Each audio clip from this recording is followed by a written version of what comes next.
दोस्तों आज के इस वीडियो में हम देखेंगे मैट्रिक परीक्षा 2023 के लिए हिंदी का जो पहला चैप्टर है श्रम विभाजन जाति प्रथा उसके हम ऑब्जेक्टिव क्वेश्चन देखने वाले हैं जो कि आपके मैट्रिक एग्ज़ाम 2023 के लिए बहुत ही ज़्यादा इम्पॉर्टेंट है। अगर आप भी मैट्रिक एग्ज़ाम की तैयारी कर रहे हैं तो आपके लिए ये चैप्टर बहुत ही ज़्यादा महत्वपूर्ण है। इस वीडियो में हम श्रम विभाजन जाति प्रथा चैप्टर 1 का लाइन बाय लाइन ऑब्जेक्टिव करने वाले हैं। इससे बाहर आपके मैट्रिक एग्ज़ाम में नहीं आने वाला प्रश्न। अगर आप इस वीडियो को पूरा देख लेते हैं तो आपका चैप्टर 1 पूरा पूरा ऑब्जेक्टिव क्लियर हो जाएगा, पूरा पूरा कंप्लीट हो जाएगा।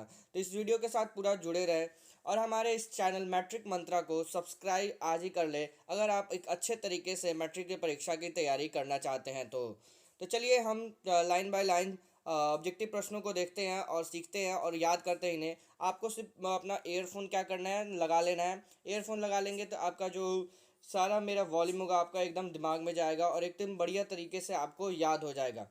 तो सिंपल सा है, आपको एक एक क्वेश्चन देखते हैं और इससे आगे मैं आपको बताता हूँ। इससे ज़्यादा कुछ आपके एग्ज़ाम में आने वाला नहीं है। अगर क्वेश्चंस आएंगे तो इसी जो ऑब्जेक्टिव जो हम बताने वाले हैं उसी में से आपको क्वेश्चंस पूछे जाएंगे। तो चलिए शुरू करते हैं। पूरा न्यू पैटर्न पे आधारित है 2023 के लिए। अगर आप देखते हैं हमारा हर एक वीडियो अगर आप फॉलो करते हैं देखते हैं तो आपको एग्ज़ाम में 50 आउट ऑफ 50 की गारंटी मैं लिख कर देता हूं कि आपको 50 आउट ऑफ 50 ज़रूर आएगा। 100 में से आपको 50 ऑब्जेक्टिव सही होंगे ही होंगे। रोज़ शाम 7 बजे से हमारा लाइव क्लास चलता है। तो अगर आपको नहीं पता, अगर आप मैट्रिक की परीक्षा की तैयारी करना चाहते हैं तो रोज़ शाम 7 बजे हमारे यूट्यूब चैनल मैट्रिक मंत्रा से जुड़ जाइए। मैट्रिक मंत्रा से जुड़ना बहुत ही ज़्यादा कंपलसरी है, बहुत ही ज़्यादा ज़रूरी है। जुड़िएगा, बढ़िया से आपको तैयारी कराई जाएगी। तो चलिए शुरू करते हैं। हम हमारा पहला चैप्टर हिंदी का, ये चैप्टर पहला नंबर फर्स्ट चैप्टर है हिंदी बुक का, गोधुली बुक का ये फर्स्ट चैप्टर है। तो चलिए शुरू करते हैं।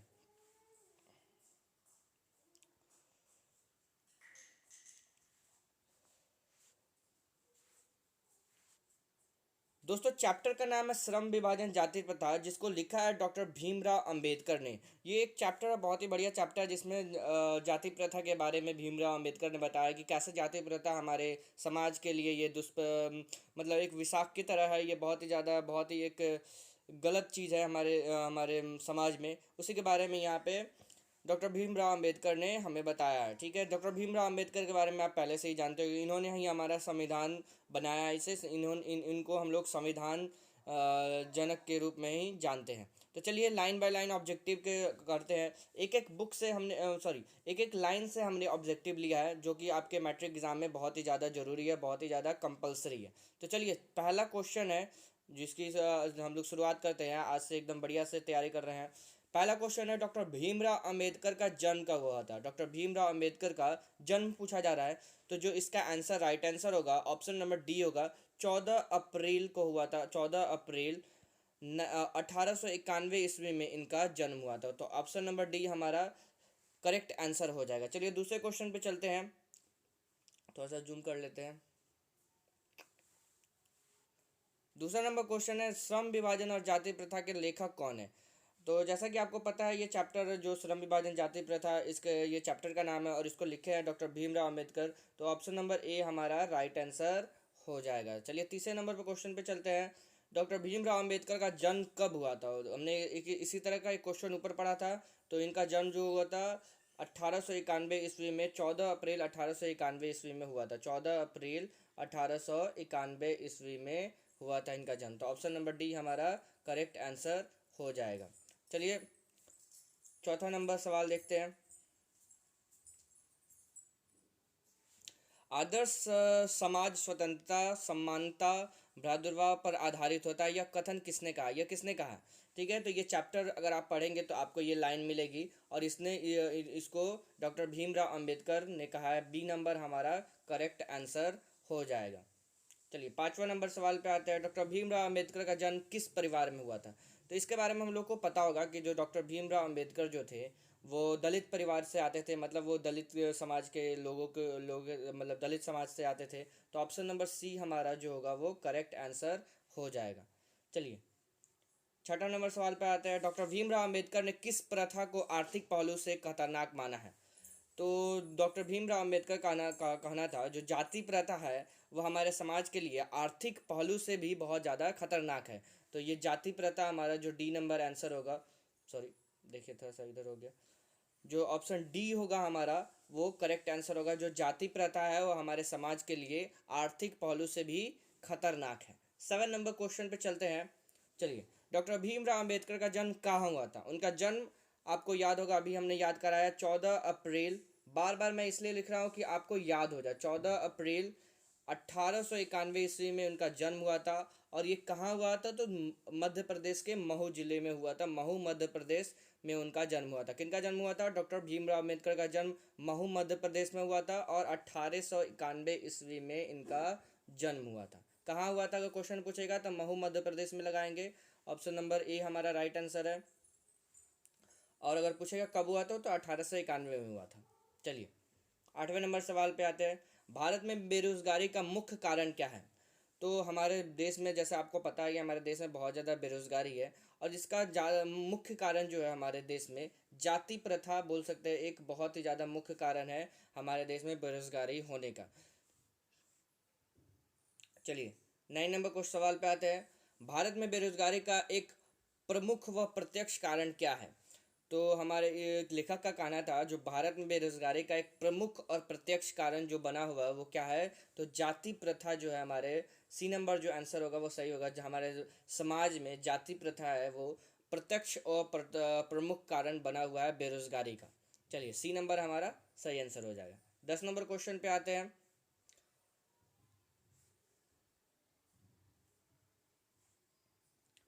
10 नंबर सवाल पे आते हैं। देखिए चलिए देखते हैं 10 नंबर सवाल है हमारा, श्रम विभाजन और जाति प्रथा के लेखक कौन है? तो जैसा कि आपको ये क्वेश्चन पहले भी ऊपर एक ऐसा क्वेश्चन आया था, तो इनके श्रम विभाजन और जाति प्रथा के लेखक कौन थे? तो डॉक्टर भीमराव अंबेडकर, जो ऑप्शन नंबर ए है हमारा राइट आंसर हो जाएगा।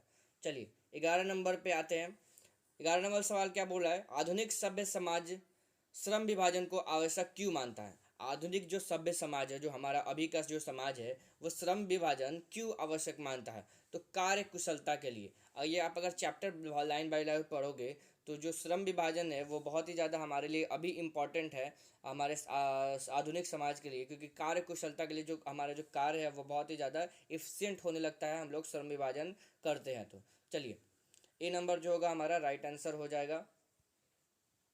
चलिए 12 नंबर सवाल पे आते हैं। मानव मुक्ति मुक्ति के पुरोधा कौन थे? मानव मुक्ति बोध यहाँ पे छूट गया। मानव मुक्ति बोध के पुरोधा कौन थे? तो चैप्टर अगर आपने लाइन से लाइन लाइन बाय लाइन पढ़ा होगा तो आपको पता होगा डॉक्टर भीमराव अंबेडकर को मानव मुक्ति बोध के पुरोधा के रूप में जाना जाता है। चलिए 13 नंबर सवाल आते हैं। आदर्श समाज स्वतंत्रता, ये हमने क्वेश्चन पढ़ लिया, इसका जो आंसर होगा ये D number answer, sorry B number इसका आंसर होगा। 14 नंबर, लेखक का प्रमुख और प्रत्यक्ष कारण, लेखक बेरोजगारी का प्रमुख और प्रत्यक्ष कारण किसे मानते हैं? तो आपको जाति प्रथा, सी नंबर जो आंसर है वो हमारा सही आंसर होगा, हो जाएगा। जाति प्रथा को प्रमुख और प्रत्यक्ष कारण मानते हैं। 15 नंबर सवाल देखिए। किसके प्रोत्साहन के बाद लेखक उच्चतर शिक्षा के लिए न्यूयॉर्क चले गए? इस चैप्टर में पढ़ेंगे तो आपको इनके बायोग्राफी में पढ़ने को मिलेगा कि जो बड़ौदा नरेश जो एक राजा राजा थे, उस उनके प्रोत्साहन के बाद जो क्या हुआ, डॉक्टर भीमराव अंबेडकर न्यूयॉर्क चले गए। कहाँ चले गए? न्यूयॉर्क चले गए अपनी हायर एजुकेशन के लिए, उच्चतर पढ़ाई के लिए वो कहाँ चले गए? न्यूयॉर्क चले गए। तो चलिए इसका नंबर ए नंबर जो होगा हमारा राइट आंसर हो जाएगा। ए नंबर जो होगा हमारा राइट आंसर हो जाएगा। बड़ौदा नरेश, याद रखना है, बड़ौदा नरेश के कहने पर वो कहाँ चले गए? न्यूयॉर्क चले गए। 16 नंबर सवाल पे आता है। इसका इसका जवाब इसका सवाल देखिए, पढ़िए क्या है। लेखक के चिंतन व रचनात्मक के 3 कवि कौन थे? लेखक ने बताया उनके चिंतन व रचनात्मक के 3 कवि कौन कौन थे? तो जो ऑप्शन नंबर 1 है, बुद्ध, कबीर और ज्योतिबा फुले, इनके चिंतन व रचनात्मक के 3 कवि थे। ठीक है, ऑप्शन नंबर ए हमारा राइट आंसर हो जाएगा। चलिए 17 नंबर सवाल पे आते हैं। इसमें देखिए पूछ रहा है भारतीय संविधान के निर्माता के नाम से किसे जाना जाता है? तो ये आपको बहुत अच्छे से पता होगा कि डॉक्टर भीमराव अंबेडकर ने हमारा संविधान बनाया। तो ऑप्शन नंबर बी हमारा राइट आंसर हो जाएगा। भारतीय संविधान के निर्माता के रूप में किसे हम लोग जानते हैं? भारतीय संविधान को किसने बनाया है? तो डॉक्टर भीमराव अंबेडकर ने बनाया है। चलिए 18 नंबर सवाल आते हैं। भारतीय संविधान के निर्माण में किन की भूमिका अधिक है? ये भी आपको क्वेश्चन शायद हमको लगता है कि आपको पता चल गया होगा। इसका आंसर बी जो होगा राइट आंसर होगा। भारतीय संविधान के निर्माता में किनकी भूमिका अधिक है? जो भारतीय संविधान जो बनाया था उन्होंने भीमराव अंबेडकर ने बनाया था, तो उनकी भूमिका सबसे अधिक थी। 19 नंबर सवाल पे आते हैं, देखते हैं क्या है इसका सवाल। किन्हें हम भारतीय संविधान का निर्माता कहकर श्रद्धांजलि अर्पित करते हैं? तो ये भी आपको लगता है, मुझे ये सवाल आपको याद होगा, इसका आंसर पता होगा। डॉक्टर भीमराव अंबेडकर को हम लोग किसके रूप में जानते हैं? भारतीय संविधान निर्माता कहकर श्रद्धांजलि अर्पित करते हैं। उनको भारतीय संविधान निर्माता के रूप में हम लोग उनको याद करते हैं और उनको श्रद्धांजलि अर्पित करते हैं। चलिए 20 नंबर सवाल आता है इनके बुक्स के बारे में। हु आर शूद्र, ये किनकी रचना है? तो ये डॉक्टर भीमराव अंबेडकर की रचना है। ठीक है, हु आर शूद्र, द अंतल्स, ये सब जो अगर पूछे तो ये सब किनकी रचना है? ये सब डॉक्टर भीमराव अंबेडकर की रचना है। ये देखिए, ये भी इनकी रचना है। Doctor the rise and fall of Hindu women, ये किसकी रचना है? ये बार बार सवाल, ये जो वेरी वेरी इंपॉर्टेंट सवाल है, बहुत बार इसको एग्जाम में पूछा जा चुका है कि the rise and fall of Hindu women ये किसकी रचना है? तो डॉक्टर भीमराव अंबेडकर, जो बी नंबर है हमारा राइट आंसर है, हो जाएगा बी नंबर इसका सही आंसर है। डॉक्टर भीमराव अंबेडकर का रचना है। चलिए 22 नंबर सवाल है। बाबा साहेब अम्बेडकर, आपको एक बात बता दें, बाबा साहेब जो थे उनको, मतलब डॉक्टर भीमराव अम्बेडकर को हम लोग बाबा साहेब के नाम से भी जानते हैं। चलिए 22 नंबर सवाल पूछा जा रहा है कि बाबा साहेब अम्बेडकर संपूर्ण वाङ्मय अम्बेडकर संपूर्ण वाङ्मय कितने खंडों में प्रकाशित हुआ था? तो जो ये हुआ था, ये 21 खंडों में प्रकाशित हुआ था, 21 खंडों में पब्लिश हुआ था ये बाबा साहेब अम्बेडकर संपूर्ण वाङ्मय, जो कितने खंडों में प्रकाशित हुआ था? तो 21 खंडों में प्रकाशित हुआ था। ए नंबर जो है हमारा राइट आंसर हो जाएगा। चलिए 23 नंबर सवाल आते हैं। द एनहिलेशन ऑफ कास्ट को हिंदी में किसने रूपांतरित किया? इनकी एक बुक है द एनहिलेशन ऑफ कास्ट, इसको हिंदी में किसने ट्रांसलेट किया था? तो इनका जो राइट आंसर हो जाएगा डी नंबर, ललई सिंह यादव। डी नंबर जो होगा इसका राइट आंसर हो जाएगा। डी नंबर जो है इसका राइट आंसर हो जाएगा। द एनहिलेशन द एक second the annihilation of caste को हिंदी में किसने रूपांतरित किया, मतलब हिंदी में ट्रांसलेट किसने किया है? ट्रांसलेट जो है ये हिंदी में किसने किया है? तो ललई सिंह यादव ने किया था। ललई सिंह यादव, आपको याद रखना है, ललई सिंह यादव ने द एलिनेशन ऑफ कास्ट को हिंदी में ट्रांसलेट किया है। चलिए 24 नंबर सवाल पे आते हैं। श्रम विभाजन और जाति प्रथा कहाँ से लिया गया है? जो यह चैप्टर है ये उनके किस बुक से लिया गया, किस मतलब कृति से लिया गया है? तो जो एनिलेशन ऑफ कास्ट, इसी से जो है आपका श्रम विभाजन और जाति प्रथा लिया गया है। चलिए डी नंबर 25 नंबर सवाल पे आते हैं। जाति पाति तोड़क मंडल वार्षिक सम्मेलन कहाँ हुआ था? जो एक ये इनके बुक में पढ़ाया गया, बताया जाता है कि जाति पाति तोड़क मंडल वार्षिक सम्मेलन जो लाहौर में हुआ था, पाकिस्तान के लाहौर में। जो ये पहले जो सब पाकिस्तान इंडिया एक में था, तब ये जो अधिवेशन हुआ था, ये जो सम्मेलन हुआ था, ये कहाँ हुआ था? लाहौर में हुआ था। ए नंबर जो होगा हमारा राइट आंसर हो जाएगा। 26 का देखिए सवाल है, क्या है कि जो जाति पाति तोड़क मंडल सम्मेलन कब हुआ था? ये जो पूछा जा रहा है कि जो जाति पाति तोड़क मंडल ये सम्मेलन कब हुआ था? तो जो इसका राइट आंसर हो जाएगा 1940 ईस्वी में ये जो जाति पाति तोड़क मंडल ये अधिवेशन हुआ था। ए नंबर जो है हमारा राइट आंसर हो जाएगा। चलिए 27 नंबर देखिए। लेखक की दृष्टि में विडंबना की बात क्या है? जो फर्स्ट लाइन है उसी में से ये क्वेश्चन है। इसमें बोलता है कि लेखक की दृष्टि में विडंबना की बात क्या है? तो जातिवाद के पोषक जो अभी भी समाज में उपलब्ध हैं, मौजूद है, उनकी दृष्टि में ये बहुत ही विडंबना की बात है, बहुत ही मजाक की बात है, बहुत ही कॉमेडी की बात है। चलिए 28 नंबर देखिए क्या है। आधुनिक सभ्य समाज में कार्य कुशलता के लिए किसे आवश्यक माना गया है? तो जैसा कि ऐसा एक सवाल हमने ऊपर किया था कि जो आधुनिक सभ्य समाज में कार्य कुशलता के लिए हमें किसे आवश्यक मानते हैं? तो जो श्रम विभाजन जो है ए नंबर, वह हमारे लिए आधुनिक सभ्य समाज में कार्य कुशलता के लिए बहुत ही ज़्यादा इम्पॉर्टेंट है। 29 नंबर सवाल देखते हैं। कौन भारत में बेरोजगारी का प्रमुख या प्रत्यक्ष कारण बना हुआ है? तो ये आपको क्वेश्चन याद हो गया होगा अभी तक। जाति प्रथा जो है वो जो सॉरी जाति प्रथा डी नंबर जो है हमारा गलत हो गया। डी नंबर जो हमारा आंसर वो सबसे एकदम करेक्ट आंसर होगा कि जो जाति प्रथा है वो भारत में प्रमुख हुआ प्रत्यक्ष कारण बनी हुई है बेरोजगारी को लेकर। 30 नंबर सवाल देखिए, लेखक के अनुसार एक आदर्श समाज कैसा होना चाहिए?